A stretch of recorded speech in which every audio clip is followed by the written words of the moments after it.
Olá, pessoal. Aqui Dani Pombo novamente. Hoje o assunto que vamos conversar aqui no Talks a gente vai falar um pouquinho sobre liderança servidora. Em tempos de relacionamentos líquidos, descartáveis, falar de liderança servidora é um desafio cada vez maior.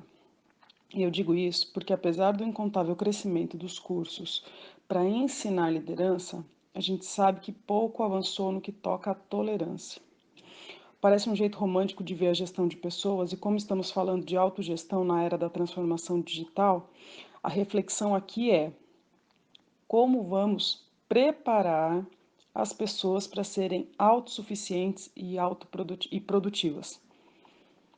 Como que a gente vai treinar as pessoas? Como que a gente vai ensinar as pessoas a terem autogestão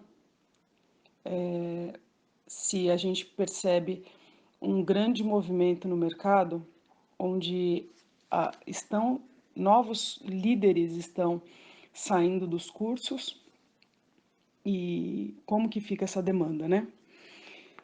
Então, este podcast surgiu depois que eu escrevi um artigo no LinkedIn sobre liderança servidora e contei onde que a minha chave da liderança realmente virou. E aí eu falo do início da minha jornada como líder. No meu segundo nível como gestor, eu tinha uma diretora que era fantástica, que era sensacional.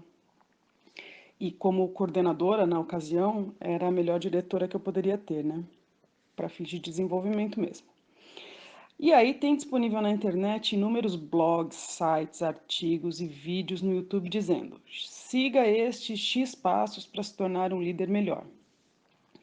Siga tantos X passos para se tornar um líder de sucesso. Claro que tem muito conteúdo bacana nesse tipo nessas plataformas todas, né, que eu estou comentando. Mas eu ainda sinto falta de alguns elementos que são bastante importantes para construir equipes de alta performance no cenário atual. E eu vou comentar um pouquinho com vocês, né? Eu acho que falta paciência para ensinar junto com tolerância para ouvir. Essa minha diretora, ela transbordava a paciência e ela transbordava a tolerância. Ela é oriental, né? Educada, com uma inteligência emocional acima da média. Ela sabia com maestria como conduzir uma conversa de parafuso avião sem perder a classe, sem perder o entusiasmo pelo educar, pelo ensinar. E eu aprendi com ela muito mais do que receber a tolerância e ser paciente. Ela sabia que se fosse necessário desenvolver alguém imaturo para um cargo, ela teria que dedicar tempo e atenção para a educação continuada. Caso contrário, poderia semear frutos amargos de uma colheita muito ruim. Ela sabia que dizer claramente o que precisava ser dito, o que precisava ser feito, poderia e ainda perguntar para todo mundo da equipe se estávamos todos confortáveis por realizar as tarefas daquela maneira. E ela era genuína essa preocupação com o bem-estar. Ela sabia que não iria trazer bons frutos empurrar a liderança goela abaixo. Sobretudo para ela, sobretudo quem sinalizava para ela que não tinha perfil para fazer aquilo. Quando ela contratava alguém do mercado como um gerente, eu vi o profissional ter espaço e autonomia compatível com o cargo, bem como as expectativas eram bem alinhadas. Dessa maneira, ficava muito mais fácil cobrar a entrega do que havia sido combinado e dava-se o espaço correto para que o profissional trabalhasse e mostrasse o porquê foi escolhido para aquela vaga. De nada adiantava contratar alguém com habilidades excepcionais quando se sabe que não ia haver espaço para que a pessoa pudesse executar. E aí, anos depois, eu vivi uma experiência exatamente nesse molde que eu acabei de comentar. O segundo elemento daqueles três que eu comentei, que eu sinto falta nesses cursos de formação de líderes, é a confiança para de fato dar pista, né, para o profissional trabalhar.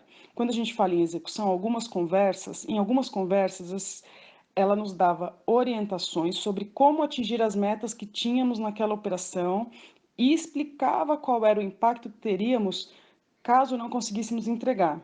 Não era uma gestão do terror e nem de ameaça, muito pouco, tampouco ameaça. Era uma forma de engajar a equipe de forma realista e segura. Todos nós sabíamos que se alguém caísse, a Vera estaria ali para ajudar a gente a levantar e ressignificar a nossa história. A gente só queria saber como corrigir um método, como corrigir um processo, um formato e não voltar a decepcioná-la. E aí, pelo menos naquele motivo ou naquele assunto. E isso era muito, muito legal.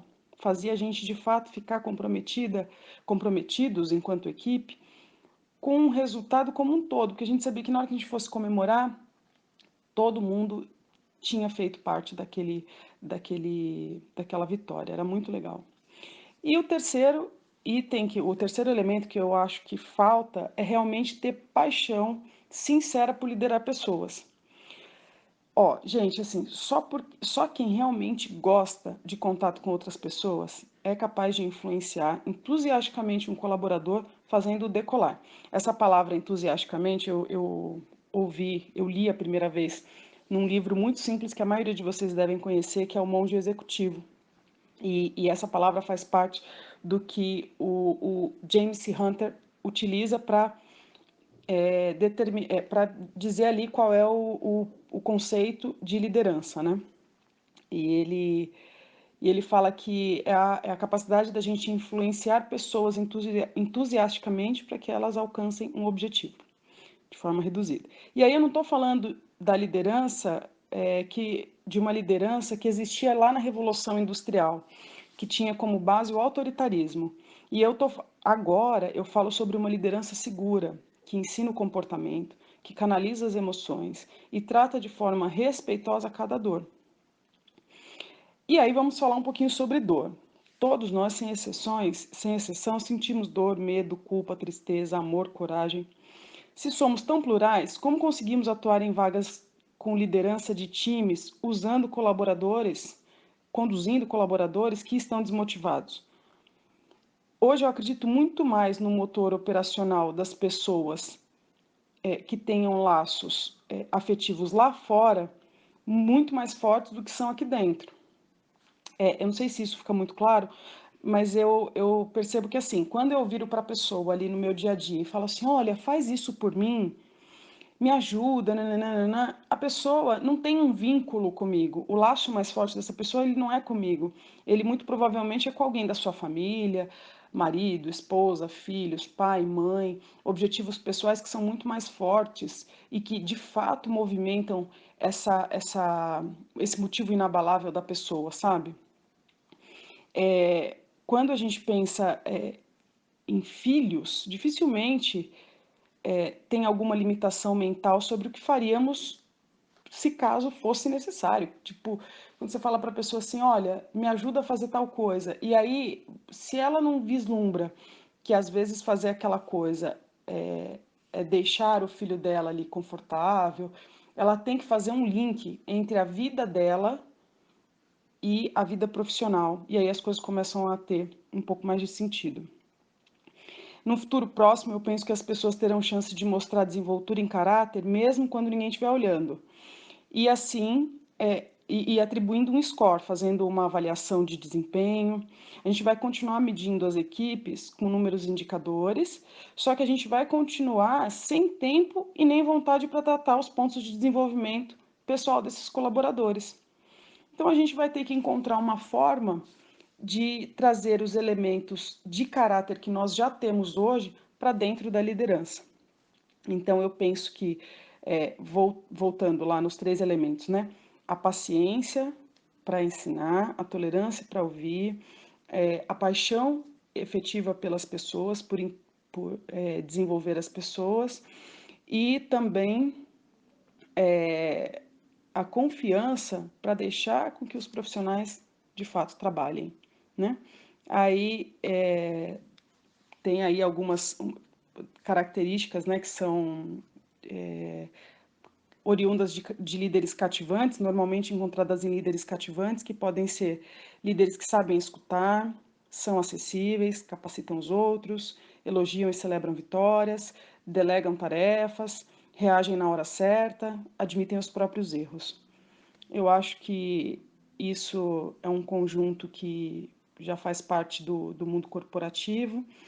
alguns com mais, outros com menos, mas influenciar pessoas é, sobretudo, ter inteligência emocional para saber lidar com a dor, com a alegria, fazer conexão emocional sincera com o outro. Era isso que eu gostaria de dizer hoje. Eu amo liderança, eu amo esse assunto liderança. Tem muito a ver, por exemplo, com NPS, que é um outro assunto que eu amo bastante também, porque a gente fala do que é aquilo que toca as nossas emoções. Espero que vocês tenham gostado e vamos adiante. Um abraço, pessoal.